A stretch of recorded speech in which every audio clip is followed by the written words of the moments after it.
Hello बच्चों, let's read this question. The question says that a capillary tube of radius r is immersed in water and water rises in it to a height h.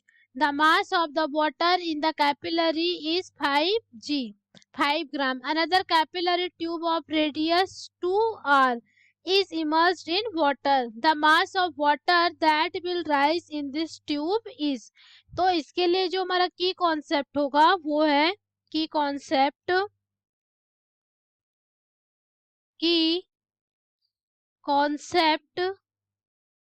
वो है हमारा capillary tube. तो capillary tube क्या होता है? Capillary हमारे glass कांच का बना हुआ एक ओपन, दोनों तरफ से ओपन, एक क्या होता है ओपन माउथ ट्यूब होता है जो दोनों तरफ से क्या रहता है ओपन रहता है। ये हमारी क्या कैपिलरी ट्यूब है। अब इस कैपिलरी ट्यूब को यदि हम एक पॉट लेते हैं, एक मैंने पॉट लिया एंड इस पॉट पर मैंने पानी फिल कर दिया मैंने। तो पानी फिल कर दिया मैंने एंड इस ट्यूब को मैंने क्या किया, उस पर डिप कर दिया। तो हम देखते हैं कि एक टाइम के बाद हमारे कैपिलरी ट्यूब में हमारा जो वाटर है वो राइज करना स्टार्ट कर देता है। इस कैपिलरी ट्यूब में जो मैंने वाटर में क्या किया, डिप किया है, तो एक टाइम के बाद इसमें क्या होता है, हमारे पास वाटर राइज करना स्टार्ट कर देता है। एप टू उस टाइम पॉइंट पर आके क्या होता है कि इसमें जो वाटर है, तो वाटर के एक टाइम पर ऐसा मेनिस्कस बन जाता है, यहाँ भी मेनिस्कस बन जाएगा ऐसा। एंड जो वाटर हमारा एक हाइट पर क्या होगा, राइज करेगा। हाइट एच मान लेते हैं हम कि हाइट एच पर क्या करता है, वो राइज करता है एंड आफ्टर एक कॉनकेव शेप का क्या बन जाता है, एक मेनिस्कस बन जाता है। तो ये जो वाटर है हमारा किस हाइट तक राइज हुआ, इसके लिए जो फॉर्मूला है वो है हमारे पास h is equal to 2s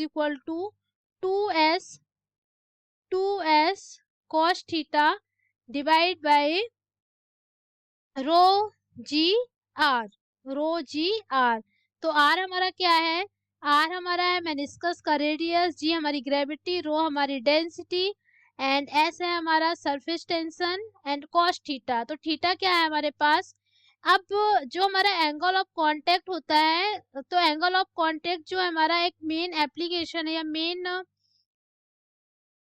हम बोल सकते हैं एंगल ऑफ कांटेक्ट ही है जिससे हमारा जो वाटर होता है वो राइज होता है। तो एंगल ऑफ कांटेक्ट हमारे पास बना वाटर एंड इस ग्लास के between angle of contact theta है। तो जो हमारा थीटा है वो क्या है, हमारा एंगल ऑफ कांटेक्ट। तो ये एंगल ऑफ कांटेक्ट हुआ हमारा एंड हमारे पास सरफेस टेंशन एस अंदर की तरफ लगेगा एंड इसके जस्ट अपोजिट हमारे पास क्या लगेगा, इसका रिएक्शन फोर्स भी लगता है। तो ये हो गई हमारी एच हाइट जो है हमारा इसका फॉर्मूला है। तो यहाँ से यदि हम देखें तो सबसे पहले अब हम क्वेश्चन रीड करते हैं कि जो कैपिलरी ट्यूब है जिसका रेडियस r है, immersed in water and water rise in height h height पर वो चढ़ा है। The mass of the water in the capillary is 5 ग्राम दिया है and the another capillary tube है जिसकी रेडियस 2r है, जो कि वाटर में इमर्ज किया है एंड उसका हमको मास बताना है कि the mass of the water that will rise in this tube. तो सबसे पहले हम mass of the water first tube की बात कर लें हम, ये यहाँ मैं लिखूं the mass of water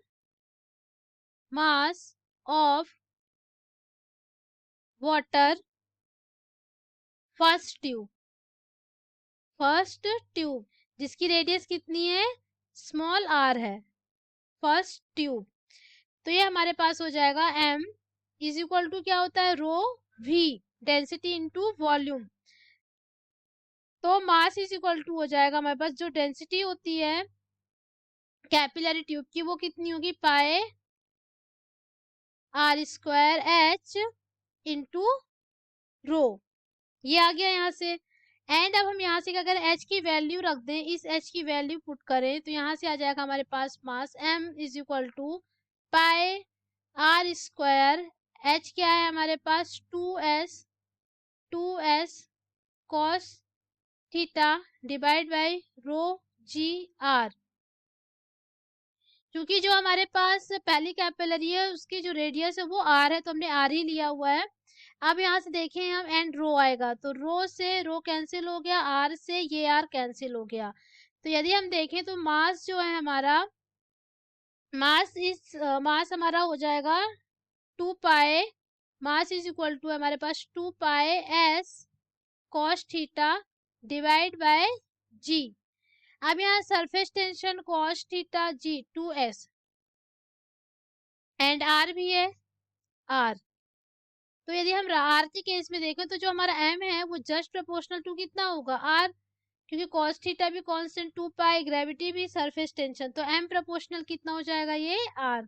M proportional are हो गया तो हमारा एम प्रोपोर्शनल कितना हुआ, आर।